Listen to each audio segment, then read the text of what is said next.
Important point வந்து நம்ம வந்து சரியா தண்ணி குடிக்காம இருக்கிற ஒரு ஹேபிட்டை டெவலப் பண்ணிடும். ஸோ வந்து குட் ஹைட்ரேஷன் அந்த வாட்டர் இன்டேக்கோட சேர்ந்து நீங்கள் ஹெர்பல் டீ சாப்பிட்லாம், லெமன் டீ சாப்பிட்லாம், உங்களுக்கு வந்து க்ரீன் டீ சாப்பிட்லாம். இதெல்லாமே வந்து உங்களுக்கு additional source of antioxidant plus also அதுவும் வந்து உங்களுக்கு வெயின் ஹெல்த்துக்கு இம்ப்ரூவ் கொஞ்சம் ஹெல்ப் பண்ணும். So herbal tea, lemon tea ஒரு நியூட்ரிஷனலி ஹெல்த்தி ஃபுட்ஸை நீங்கள் கண்டினியூ பண்ணிங்கன்னா உங்களுக்கு சர்க்குலேட்டரி இம்ப்ரூவ்மெண்ட்டும் நல்லாயிருக்கும். வெயினோட ஹெல்த்தை பாதுகாக்கிறது இந்த உணவு பழக்கவழக்கங்கள்லாம் உங்களுக்கு ஹெல்ப் பண்ணும். இப்போ அடுத்தது வந்து எந்தெந்த உணவு பழக்கவழக்கங்கள்லாம் நம்ம வந்து அவாய்ட் பண்ணணும், எந்தெந்த ஃபுட் ஹேபிட்ஸ்லாம் இந்த வெயினோட ஹெல்த்துக்கு டேமேஜ் அதிகமாக உண்டு பண்ணக்கூடிய உணவு பழக்கவழக்கங்கள் எதுங்கிற பற்றி நம்ம பேசுவோம். முக்கியமாக வந்து எது வந்து உங்களுக்கு ஒர்சன் பண்ணுன்னு பார்க்கும்போது ரிஃபைன் கார்போஹைட்ரேட்ஸ் நம்ம நார்மலாக கேக்கில் சாப்பிடக்கூடிய க்ரீமு ப்ளஸ் வந்து அந்த குக்கீஸ் இதில் இருக்கக்கூடிய ரிஃபைன்ட் சுகர் இருக்குது பாருங்கள், ரெடிமேட் சுகர் அதெல்லாம் வந்து உங்களுக்கு கண்டிப்பாக வந்து வெயினோட ஹெல்த்துக்கு பாதிப்பு உண்டு பண்ணுறதுக்கான வாய்ப்புகள் மிகவும் அதிகம். பேஸ்ட்ரீஸு ப்ளஸ் கேக்ஸு, க்ரீம்ஸு, குக்கீஸு இதெல்லாத்தையும் நம்ம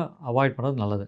ரெண்டாவது முக்கியமான ஃபுட் நீங்கள் அவாய்ட் பண்ணணுன்னு பார்க்கும்போது ஃப்ரைட் ஃபுட்ஸ், இந்த ஃப்ரைட் மீட்டு, எனிதிங் இன் ஃப்ரை, அந்த எக்ஸஸ் ஃப்ரை பண்ணுறது எல்லாமே வந்து உங்களுக்கு சர்க்குலேஷனுக்கு கண்டிப்பாக அது பாதிப்பு உண்டு பண்ணும். உடம்புல கொலஸ்ட்ராலும் அதிகம் பண்ணும், நல்ல ரத்த குழாய் ஆர்ட்ரிஸையும் டேமேஜ் பண்ண வாய்ப்பு இருக்குது, வெயினோட ஹெல்த்துக்கும் பாதிப்பு இருக்குது.